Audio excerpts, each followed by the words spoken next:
urinalysis, lahat po yan kapag kabuntis. Noon yung kinukwento ko kay mama yan dati, sabi niya, noon wala namang ganyan sa amin. Pero ngayon lahat may mga ganyan. Sa gusto ko yung normal lahat, kahit sa urinalysis, wala namang infection, walang UTI, kasi madalas po yan kapag buntis yung mga UTI, ganyan. So, salamat po sa Panginoon kasi normal po lahat ng laboratory and maganda rin yung kapit ni baby. Parang kagaya pa rin po ng dati kay Bang, okay lang na magbiyahe-biyahe kahit saan, hindi naman ako sobrang selan. Medyo parang lagi lang po nasusuka, gano'n. Pero still nakakaya naman. Iba, yun yung pinagkaiba po ng pagbubuntis ko kay Bambang tsaka ngayon. Lagi ako parang nasusuka, lagi pagod na hinaanap ka talaga palagi. Pero yun po, salamat sa Panginoon kasi malakas po tayo at still nakakapag-gagawin natin yung ministry natin sa Panginoong Diyos at nakakapagbiyahe tayo. Kasi sa iba, bawal po bumiyahe. Bawal pumilos, bawal bumalaw. Still, nakapag-ano pa tayo gawain bahay po. Salamat sa Panginoong Diyos. Pero pinagpapasalamat ko, hindi po kami sa Gentry, prinsesa po ako. Kay Bambang, nagpapaligo. Kay Bambang, dito si Mama lahat nagluluto, tatayo na lang kakain. Siya na rin nagbubugas. Kahit siya nagluto. Hindi na rin siya nagpaano. Kahit pagka si Bambang po, pagkatulog, siya na lang ano. Kaya sabi ko, dito sobrang pahinga. Talaga ako dito sa GMA. Kaya salamat po sa Panginoon. So, ngayong gabi, di ko na po patatagalin ang ating pong pag-uusapan ngayon. Bago po tayo lahat nagsimula ay manalangin po muna tayo ngayon. Hindi po natin ang patubay ng Panginoon Diyos at ng Madalang Espiritu. Yes, Lord, hallelujah. Panginoon Diyos, nagpupulit ipapasalamat po kami, O God, sa oras po nito, sa gabi po nito. Dahil tunay nga, Panginoon Diyos, ikaw po ay buhay, O God. Ikaw, Panginoon, patuloy na kumikilos, O God, sa buhay po ng bawat isa sa amin, sa mga narinig namin, Panginoon, na mga testimonies, magpapasalamat, ugal pa totoo. Naniniwala kami, Father God, na nagdodoon ng iyong Panginoon. Salamat po. Gawa, Panginoon Diyos, ngayong gabi, samahan niyo po kami, buksan niyo, Panginoon, ang puso at isipan ng bawat isa, ugal, para po, Panginoon, sa inyo pong salita. Ngayon po, oras po nito. Maraming po salamat, Madalang Espiritu, tulungan niyo po kami, turuan niyo po kami sa gabi po ito, ugal, na ano po maintindihan ng inyong pong salita. Tulawan, Panginoon, na aming po dinadalangin sa iyo pong lahat ng pabuhay pasasalamat sa pangalan ng aming Panginoon Jesucristo. Lahat ay magsabi na, Amen. Palakpakan natin ang ating Lord. Amen. So, sino po dito sa atin yung nakakaalam or nakakita na ng comatose? Na tao, comatose. Kaya siguro yung mga yung mga nursing students natin. Alam na yan. No? Si Sister Let, no? Yung asawa niya, nag-comatose. So, kahit po hindi tayo nakaranas pa na maging comatose, siguro alam natin kung ano yung comatose.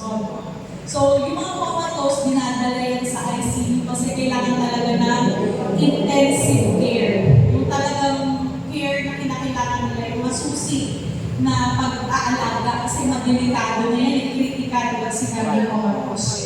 So, yung alam po natin, yung comatose, kahit na tapik-tapikin mo yan, kahit saktan-saktan mo yung comatose na tao, hindi na yung mag-respond. Tama po? Kasi unconscious siya. Pero buhay siya. Diba po yung comatose, sabi nga nila, nakakarinig din, kausapin mo. Pero hindi na siya sumasagot, hindi na mumumulat, pero buhay siya. Yun po ang comatose, no? Kaya alam po natin, kung meron pong pinakadelikado na hinaharap po ang isang normal na tao, yun po yung pag-aagaw buhay. So, yung pag-aagaw buhay na sinasabi ko, hindi siya yung life and death situation na mahuhulog ka sa bangin. Yung pagiging comatose po, it's also a pag-aagaw rin ng buhay. Hindi ka nga lang yung on the verge na mahuhulog ka sa pero yun din yun kasi pwede hindi ka na magising. Di ba po? So, pag-aagaw buhay, ngayon pong gabi, bilang isang mga Kristiyano, meron din pong ganun na pinaka-delikado rin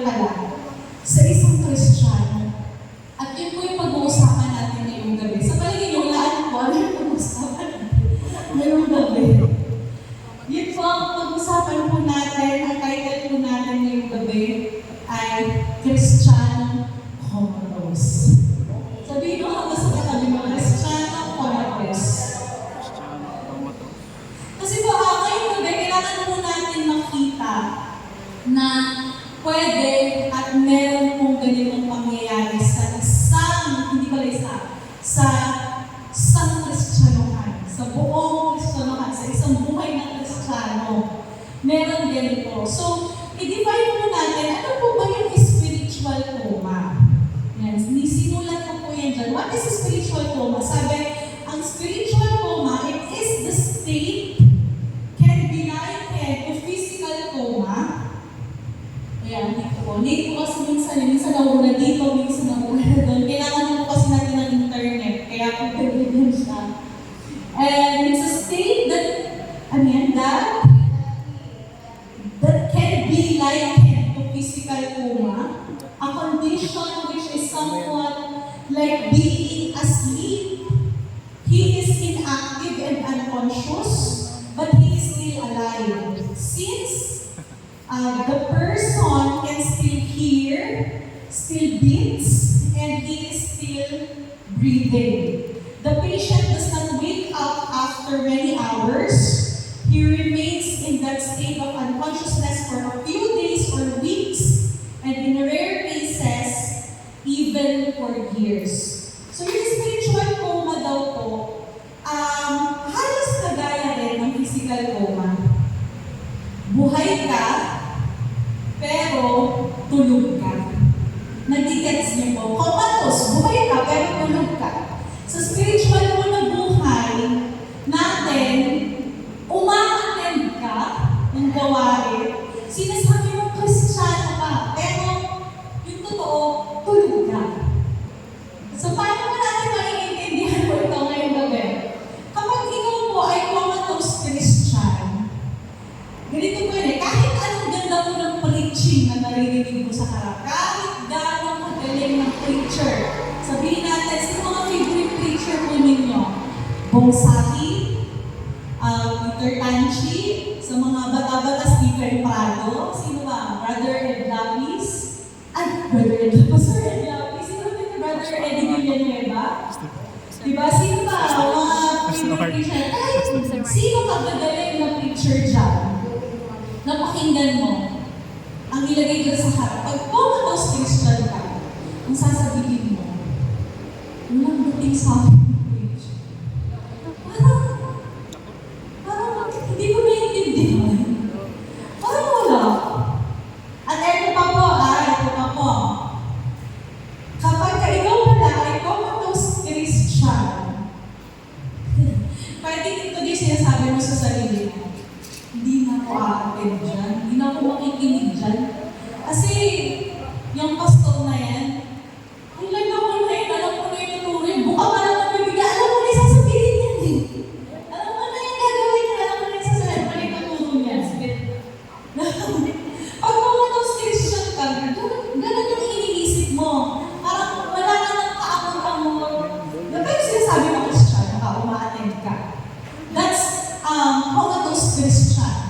Alam niyo po, ang mga Kristiyano under comatose state, hindi po nila alam na under comatose na sila. Diba? Sino po sa dito pag tinanong, Kristiyano comatose ka ba? Alam mo, aamin ka, diba? Ako. Sino siya? Ay, ganun po ba? Diba? Hindi mo kanina naamin eh. Hindi mo naamin. Ako. Wala. Siyempre hindi, diba? Parang ano po yun eh. Parang yung driver ng mga aksidente po, mga kadalasan, yung mga driver na nakatulog, tapos naka-aksidente sila. Pag inimbestigahan sila, ano lagi nila sinasabi? Hindi naman sila umaamin na nakatulog po sila. Ito na nila sinasabi na hindi mabilis siya eh. Siya yung sumul po, hindi mabilis siya eh. O kaya, namalalang ng preno, yung sasabi nila.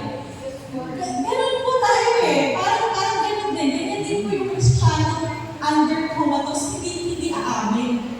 Hindi ka aamin na nandun ka na sa ganong sitwasyon. Hindi ako comatose eh. Na-attend na ako lagi eh. Nakikinig na ako ng preaching. Kahit sa bahay, nakikinig na ako online eh. Part na ako ng dance ministry eh. Part na ako ng praise and worship eh. Nag-devotion nga kami palagi eh. Nagtuturo nga ako eh.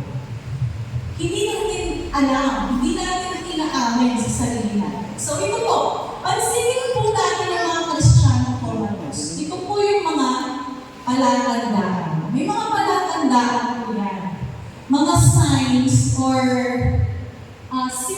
Symptoms. Yan.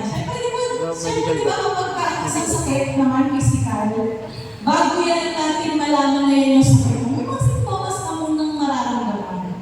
Like for example, CKD, kidney, di ba? Sa kidney disease. Bago ka magka-CKD, ano yung mga unang nararamdaman? Masakit yung balakang, laging masakit yung balakang, namamagana pala yung mga paa mo, kala nyo nilalayo mo pa. Nalala ko sa akin, kala niya nilalayo pa siya.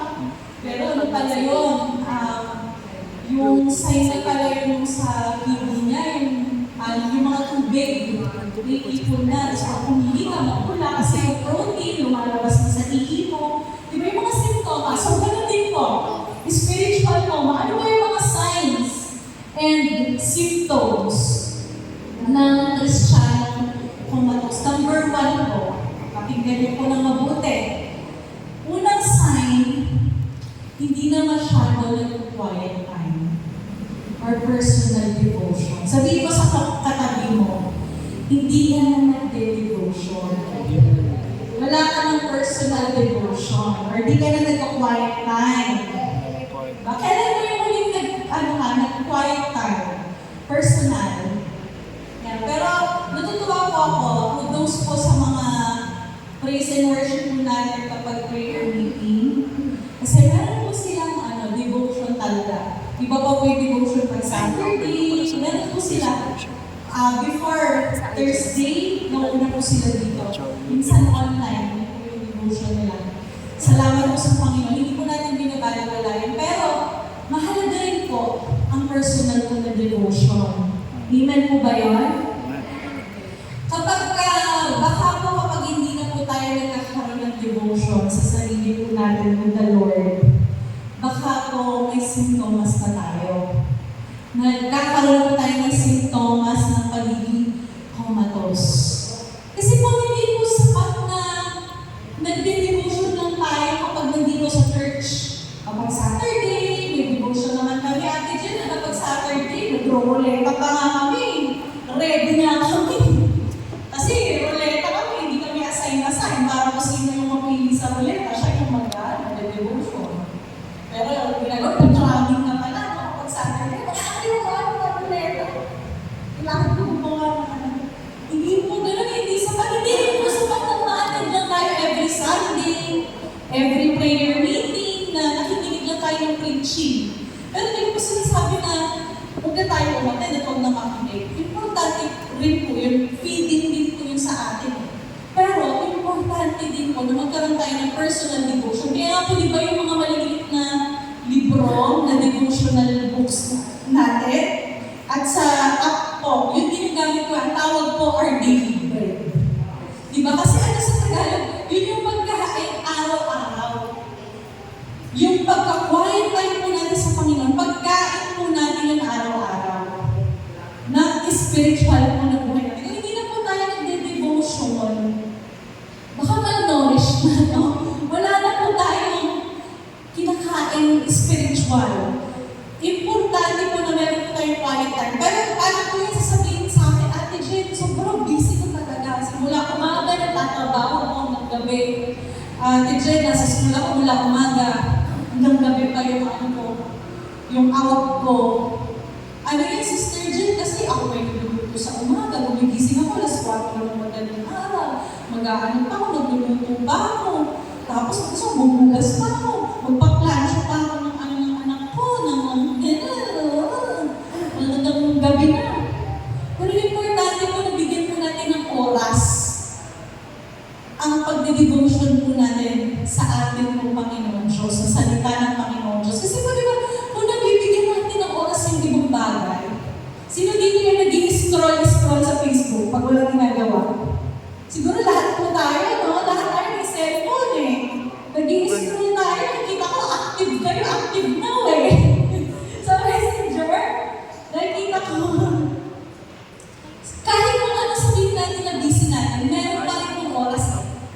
Tama po, may lunch break ka. Yung panahon na nag-i-scroll ka, nakakapag-scroll ka, nakakapanood ka, napakatagal ng oras, inaabot ka ng madaling araw. Ba't hindi mo bawasan, di ba? Ipasok mo yung oras ng pagdidibo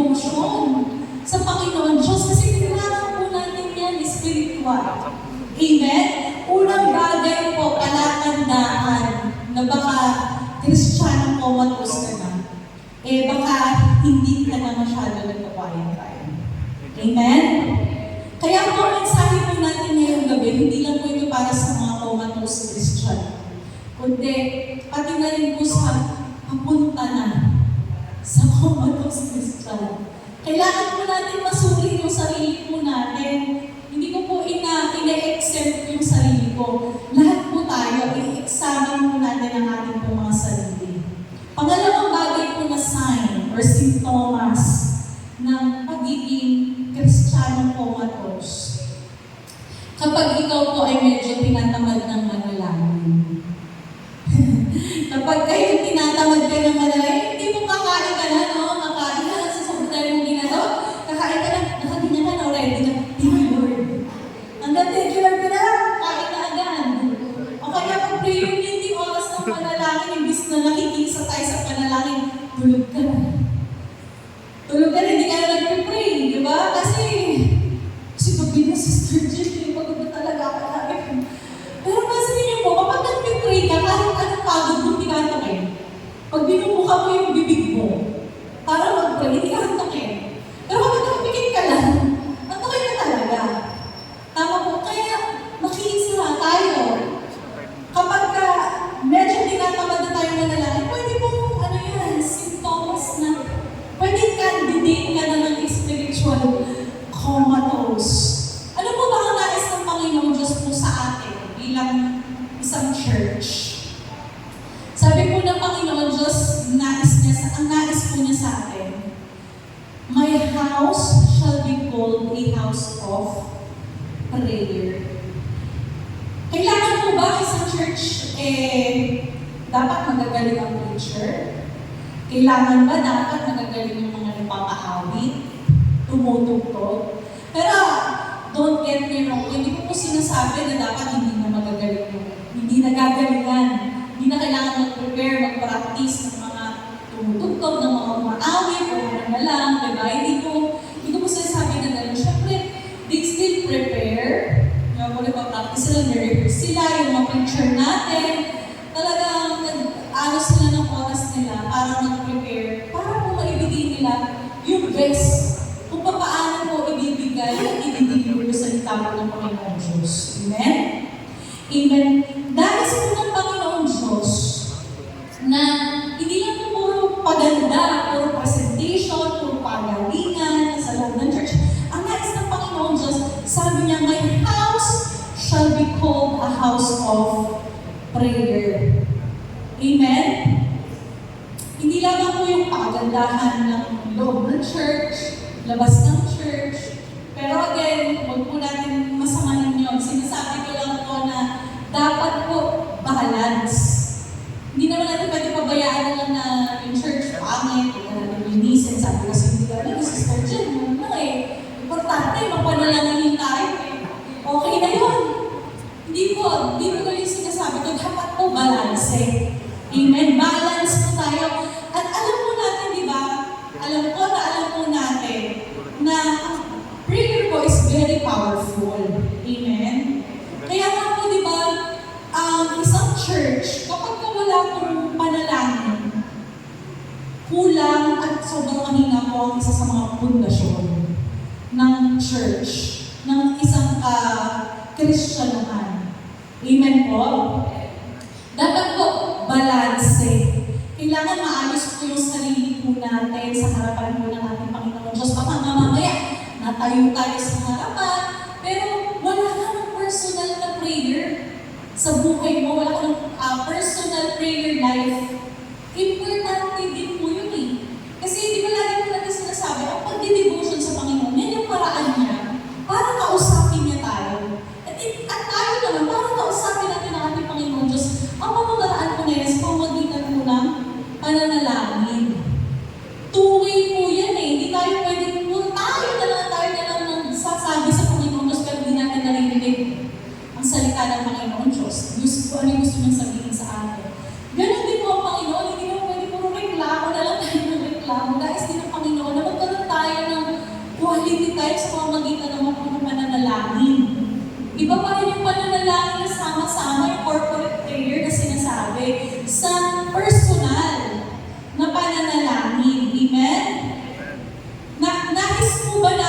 kagaya po ng nakita po natin sa Isaiah. Isaiah po yung binabanggit ko po na sinasabi ng Panginoon Diyos na my house shall be called a house of prayer. Sa Isaiah po, sinabi po ng Panginoon doon, nagalit po siya.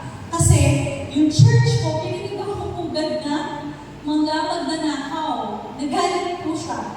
And hindi po natin nais na ganoon po yung mangyari sa atin. Nakagalitan tayo ng Panginoon Diyos kasi po ano-ano mga negative ang mga nandito po sa loob ng church.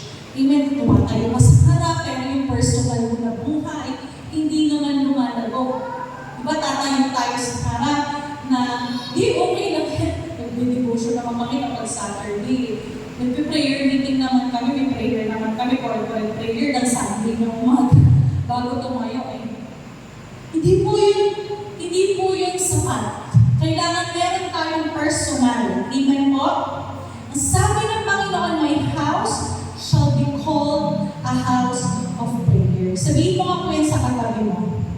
My house shall be called a house of prayer. Amen. Gusto ko lang pong i-testify hindi po para ipagyabang or nabida, pero nabibless lang po kami. Gusto pong anak po namin si Bambam. Nakakatuwa po siya kasi 2 years old po. 2 years old, 3 ngayong August. Pero tinuturuan ko kasi namin talaga siyang manalangin. Pag kumakain, kapag kami masakit sa'yo, sa akin, sa mami niya, sa daddy niya, sa lola niya, ganyan. Pag may masakit, tinuturuan namin siya na panalangin ko kami, ganyan. Tinuturuan po namin siya. And nakaka-bless po, nakakatuwa po kasi po nung siguro 2 weeks na yun, 2 weeks ago po, kami po ay nagpa-check up po. Si lolo po niya nagpa-check up.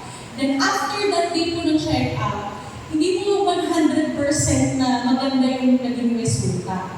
Pero kinabukasan, yun nga po sabi ko po, nung dito kami sa GMA, prinsesa lang, prinsesa ang aking buhay.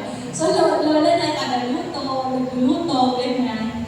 So, siya naman po, si Bambam, siya ang tagatawag po dahil sa lolo niya. Tsaka sa akin, na kakain na, tawagin mo si lolo mo kakain na, ganyan. So, nung tinawag ko na po lolo niya, pumunta sa kwarto. Nagtataka yung lola niya, bakit daw wala pa, hindi pa napunta sa kapatid. So, sinilip niya.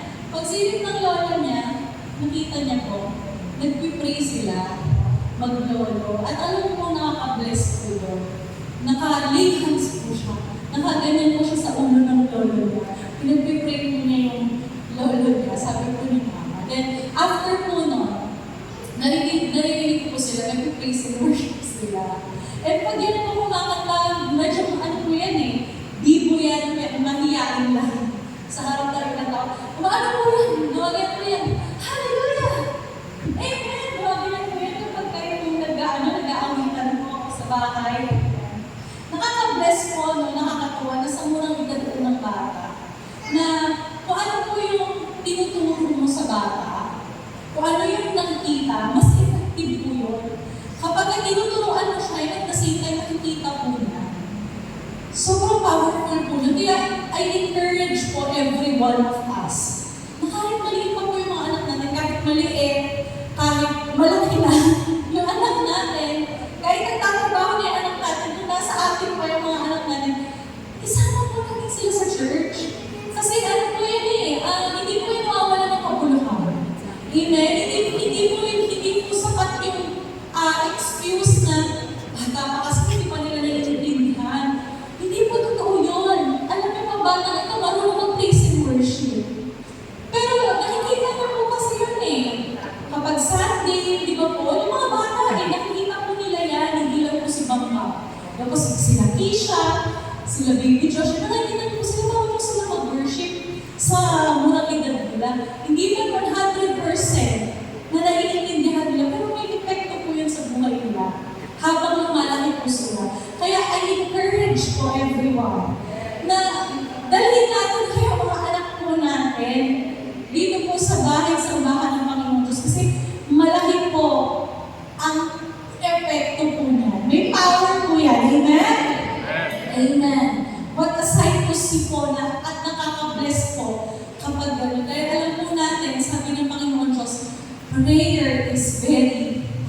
powerful. Amen? Sinabi po sa Bible na pray without ceasing. Hindi naman po sinabi sa Bible na preach without ceasing. Wala naman po sinabing ganun, no? Wala rin sinabi na sing without ceasing.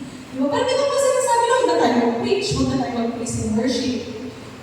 Importante pa rin po yun eh, pero yung pananalangin, kaya nga po tayo yung prayer meeting eh.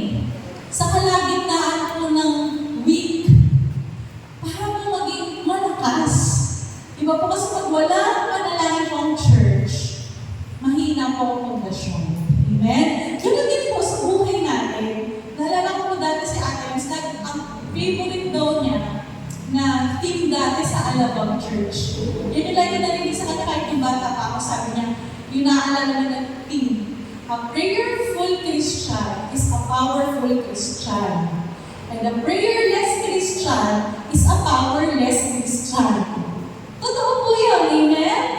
Kaya kailangan po natin ng personal din, ng pananalangin. Meron tayong oras ng pananalangin sa buhay po natin. Napaka-powerful po niya. Bigay po ng pagkatoo ni Sister Abby kanina, di ba po?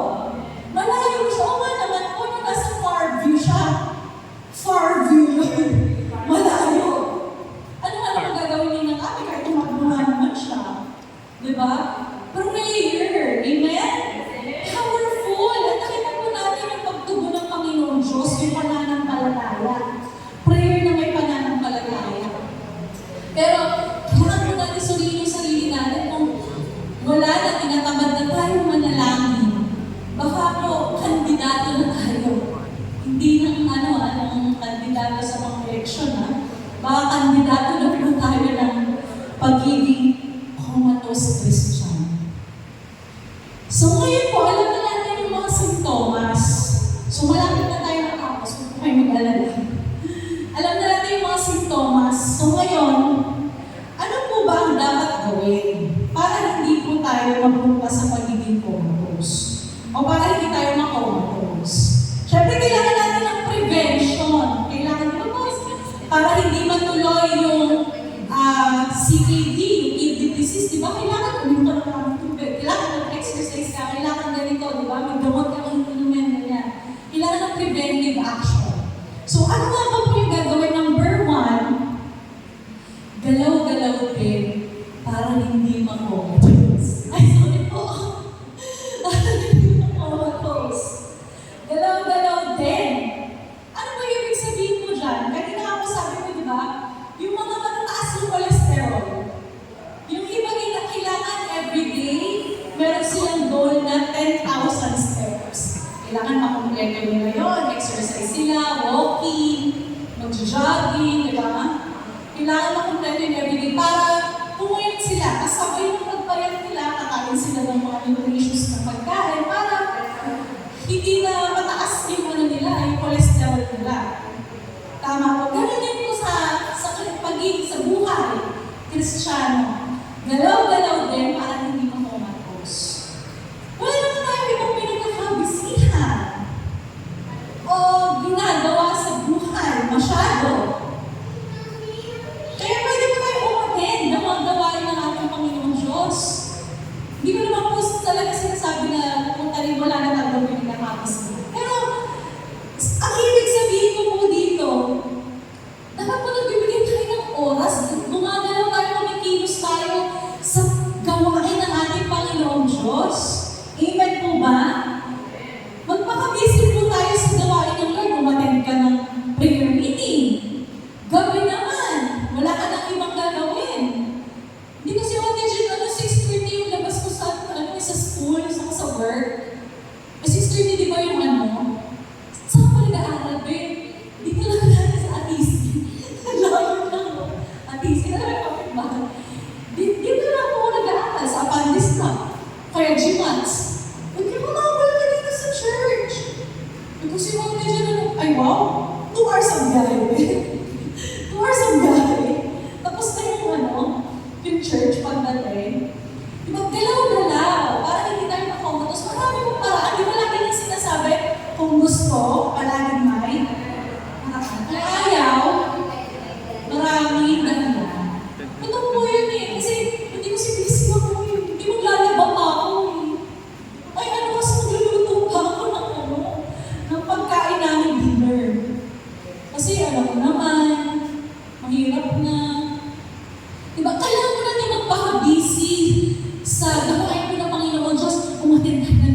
discipleship.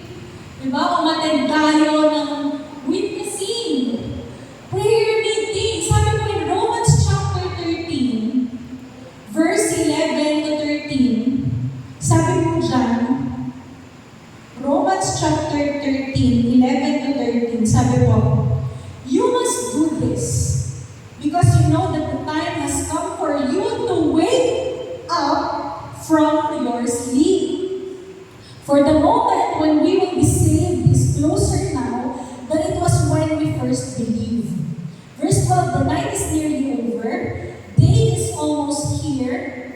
Let us stop doing the things that belong to the dark, and let us take up weapons for fighting in the light. And verse 13, let us conduct ourselves properly as people who live in the light of day, no orgies or drunkenness, no immorality or indecency, no fighting or jealousy.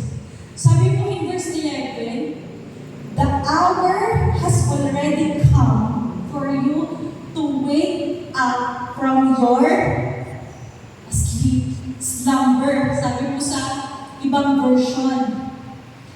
Ngayon po ang panahon na dapat po tayo po ay nagigising.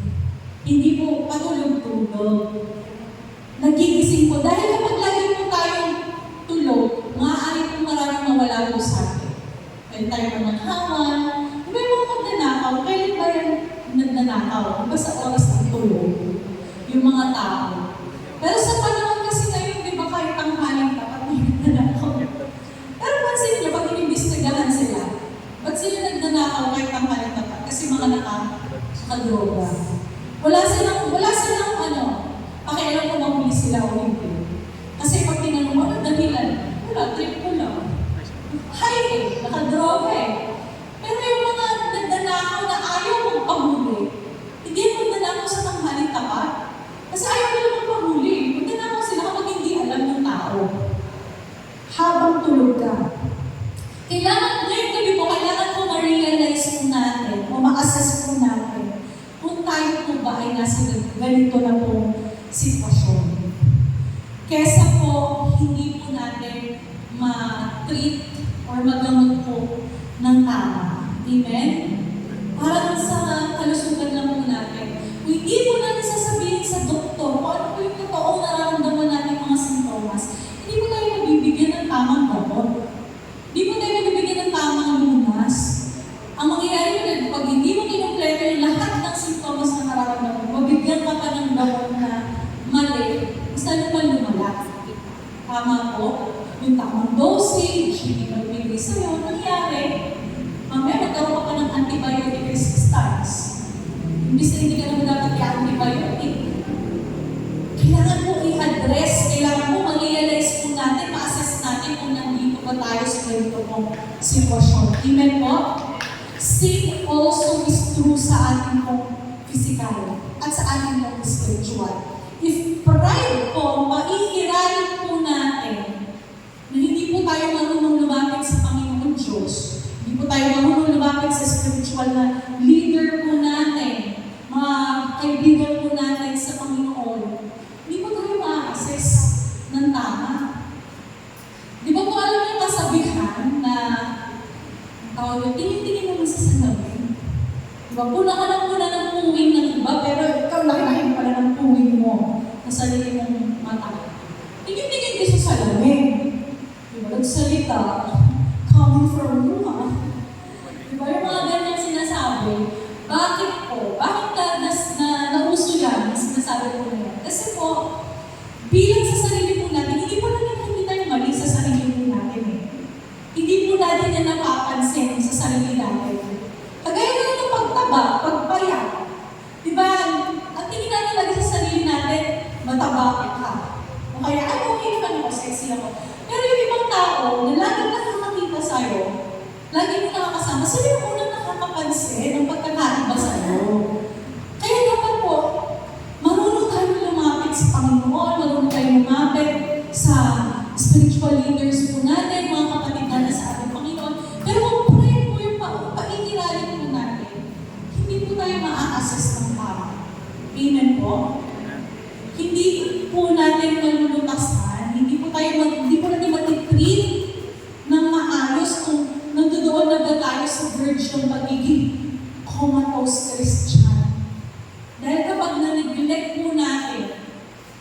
ma-realize po yung katotohanan.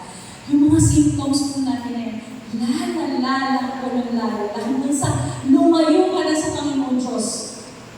Patay ka na. Patay na Kristiyano. Sasabihin mo Kristiyano ka, pero patay ka na pala. Kasi layo-layo mo na sa Panginoon. Wala na.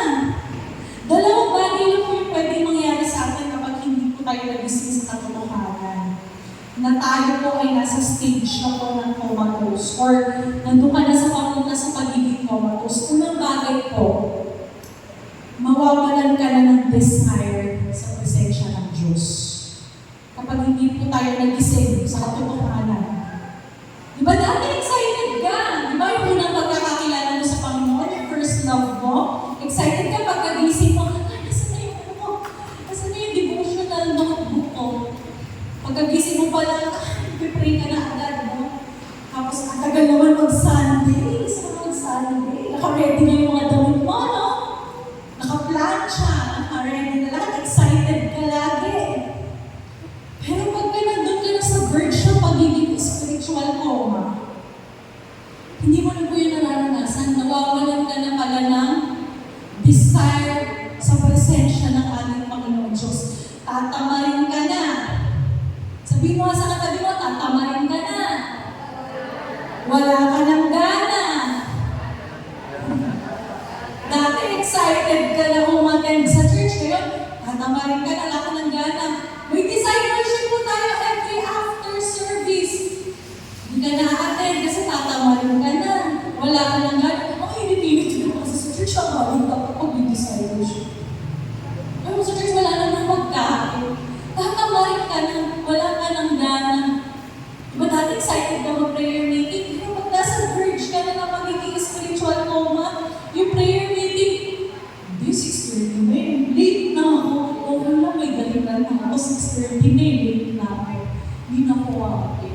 Pero dati, nagpukumahog ka. 6:30 na, kailangan makaabot ako. Kapag nasa verge na tayo ng spiritual coma, nawawala at mawawalan ka na ng desire sa presensya ng Diyos. Sabihin mo ulit sa katabi mo, tatamarin ka na. Wala ka ng gana. Kasi nasa spiritual coma ka na.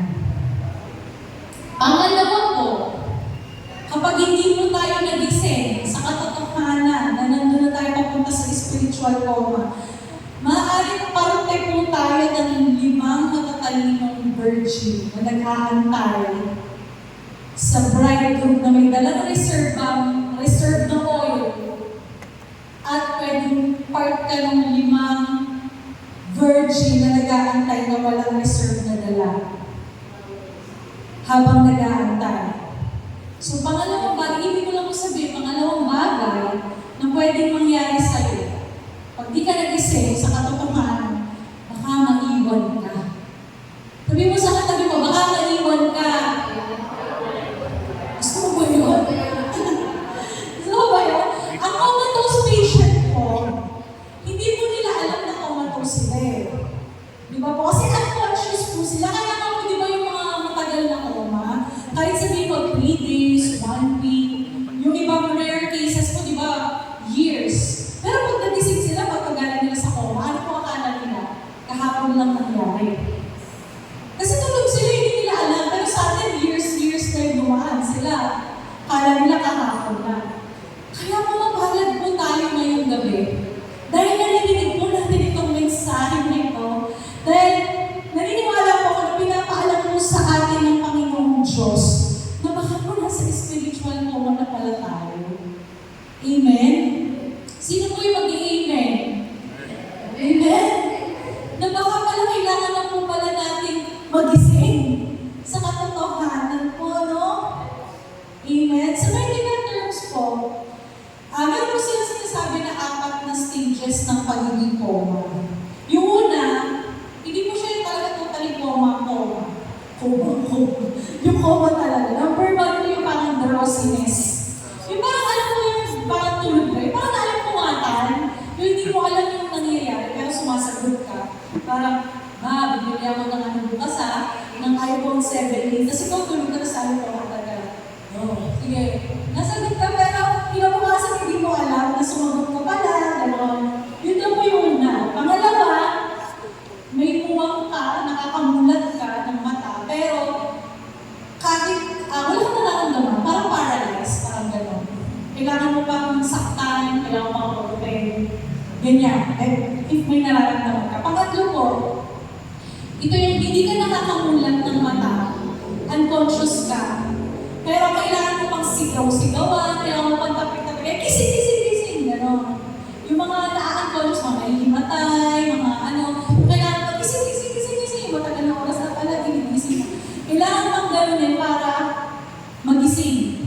Yun yung pangatlo. Pang-apat po na comatose is yung kahit kagating ka, kahit saktan ka, kahit yugyug-yugin ka, wala ka na nararamdaman. Yun po yung comatose talaga na sinasabi, pero nakakabig ka. Pero buhay ka, kasi humihinga ka eh. Kasi tumitibok yung puso mo, pero hindi ka na gumagalaw. Coma ka eh. And naniniwala po ako ngayong gabi na wala po sa atin dito sa MCGC na nandoon na sa 4th stage ng comatose. Amen? Wala pong ganun sa atin, no? Wala pong naku! Sino po ba dito yung nakakarinig ba ng salita ng Diyos? Sabi na amen. Amen. Sino po dito yung kapag nakakarinig po ng salita ng Diyos, nakakaramdam pa po sila na pagbabago sa buhay nila? Sabi na amen. Amen. Uy! Hindi ko. Nag-amen eh. Kailangan mo na ng konting sigaw. Nasa third pa lang. Konting tapik-tapik lang pala siya kasigaw. Pero naniniwala po ako na wala po gano'n sa atin na nasa 4th stage na yung nakakarinig ka na lang, pero hindi ka na tulog ka na talaga. Wala nang gano'n sa atin. Praise God. O baka naman po, may nag-iisip sa atin dito na parang ingay naman ni Jenny na dapat sinasabi. Ang tagal na kay Jenny, gabi na. Ang dami sinasabi. Baka kandidata na tayo ng spiritual po. Kailangan po natin ma-realize po ngayong gabi kung anong kondisyon na po tayo naroon. Kasi kailangan po natin mag-treat ng tama. Kailangan po natin mag-isip po sa katotohanan. Amen? Amen. So ito na, last na. Matatapos na po tayo. Ayan, masaya. So pangalawa pong dapat gawin natin para hindi po tayo makoma. Spiritual coma. Number 2, remove the causes of spiritual coma. Remove. Alisin po natin yung mga causes. Parang, di ba po, bago ka ma-stroke, kadalasan ng mga nakukoma, nag-i-stroke, meron po yung mga blood clot. Di ba, may bara sa ugat. So, para hindi po sila matuluyan na ma-stroke, makoma, kailangan operahan. Tanggalin niyo yung mga bara. Di ba po? Para hindi matuluyan sa pagiging coma o pagiging paralisado, pagiging may stroke. Ganun din po spiritually. Kailangan mo natin tanggalin yung mga causes ng spiritual coma. At ang cause po pala ng ating pagiging comatose state ay ang ating pong mga kasalanan. Worldliness. Sabihin mo nga sa katabi mo, worldliness. Sabi nga sa natin kanina, Romans 13:12, sabi po dyan, the night is nearly over, the day is almost here, so let us put aside the deeds of darkness and put on the armor of light. Sabi mo sa ibang versions, let us put aside the deeds of darkness. Alisin. Remove. Alisin po natin yung gawang masama. Worldliness. That's why yung pangalawa po natin, remove the causes of spiritual coma. At yung causes po pala na yan is yung pagiging worldly natin, yung mga kasalanan, yung mga tawag ng naman, pakikiayon sa sanlibutan. Dito dyan, kunti lang kasi ako doon sabi tagay daw. Ako yan naman, baka KJ. Sabihan ako KJ. Diba? Di ako KJ, ano lang naman eh, konti lang. Konti lang, pero, konti lang. Suray-suray ka pala, no? Isa po example do sa mga OFWs. Alam po natin, di ba, yung mga yan malalayo, madalas po malayo sa pamilya, malayo sa asawa. So, ang number one po na temptasyon, lalo sa mga lalaki, di ba, yung babae. Nakikita naman po natin sa mga palabas, sa mga testimonies, sa 700 Club, di ba, kung nanonood tayo, ano natin yung mga testimony nila. Kaya po yung mga ibang churches po sa ibang bansa, ang talagang madalas po na itinuturo po nila is wag ka mag-give in. Wag ka mag-give in sa kasalanan. Wag ka mag-give in sa mga panonood ng mga sumasayaw-sayaw na nakalabas na yung mga singit. Yung kuyukon. Yung mga sumasayaw-sayaw na nakalabas na yung partang bata, di ba? Kasi yung mga ganon, kapag may nararamdaman ka na nagiging status, parang pabili mo sa gasolina. Kaya ang nangyayari, lalo nagigipin sa temptasyon. Kaya kahit anong kausap ng pastor, lumapit ka sa pastor, nag-give-in ka na sa kasalanan. Ang sasabihin lang niya, opo, pastor, alam ko naman po. Eh, bakit mo ginagawa? Eh, bakit mo pa rin ginagawa? Di ba po? Another thing po bilang tayo, kahit hindi tayo malayo sa pamilya natin, inalang ko yung mga kaklase natin, katrabaho natin, na hindi Kristiyano, kapag nayaya tayo pa yun na i-influensya ka. Kasi mabait tayo eh. Nasabihin pa natin, hindi kasi DJ, tinatry ko sila mawin. Di ba? Excuses. Tinatry ko sila mawin. Pero sumama ka sa inuman. Di ba? Mawiwin mo ba sila doon sa inuman? Di ba hindi? Parang nagagawa na lang tayo ng excuse na hindi po tayo nag-give in. Ganyan po yung nangyayari po. Mananatili po ang tao sa comatose state kapag hindi po natin naalis yung mga bara, yung mga causes ng pagkakoma po natin. Kaya kung gusto po natin na hindi po manatili sa comatose stage, bilang mga Kristiyano, kailangan po natin tanggalin yung mga hidden sins natin. Tayo lang muna nakakala sa sarili natin, hindi ko na po pwede sabihin na isulat nyo nga sa papel, babasahin ko sa isa. Hindi naman po ako pare na kailangan mo umpisa kay Father para masabihan ka na manalangin ka ng 3 Our Father in Heaven, 3 homily, tapos okay na, forgive ka na. Huwag ganyan po sa kanila, kailangan i-confess mo sa pare. Hindi naman din kayo dumaan sa kanilang tao, pare. Di ba? I-deal mo with the Lord. Ito, kung nakukonvict ka, meron kang pinagkakatiwalaan, na kaibigan mo sa Panginoon Diyos, sa leader mo, spiritual mother in faith, father in faith mo, di ba? Pwede mo yung i-share sa kanya para matulungan ka na manalangin, may panalangin ka. Amen? Para matulungan ka to remove all the causes, and that cause po is sin. Sabihin mo nga sa katabi mo, sin. Hindi yung sin sa Facebook, hindi nag-reply. Kasi lang. Sabi nga po, in Romans chapter 12, verse 2, di ba? Do not,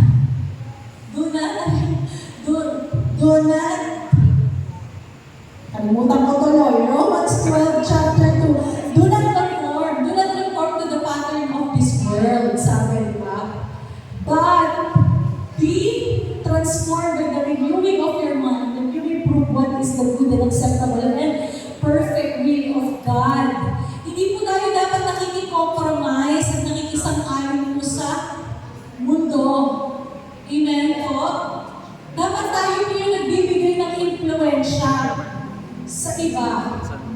Amen po? Dapat ma-remove po natin lahat ng kasalanan. Kasi kung meron tayo tinatago-tago dyan, madali po tayo mahahatak. Amen? Alisin po natin ang mga bagay na hindi po nakakalugod sa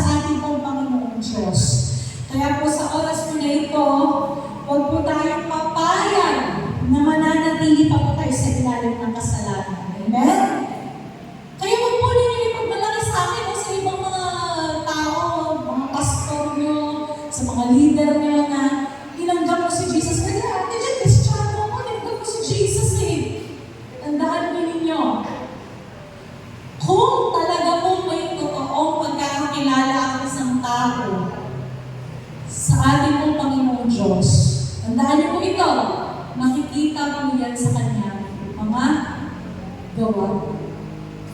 Again, ulitin ko po, kung ang isang tao po may totoong pagkakakilala po sa ating Panginoon Diyos, makikita po yan sa kanyang gawa. Natural po yan, magmamanin ka sa buhay po niya. Yung mga ginagawa niya ng mga bagay, kung talaga po siya ay merong tunay na pagkakakilala sa ating Panginoon Diyos, yung mga ginagawa po niya ay kaibig-ibig po sa ating pong Panginoon Diyos, hindi po mga taliwas. Hindi, Kristiyano ka? Pero hindi ka naman nakakita na ganito. Meron po sasabi ng Kristiyano sa salita.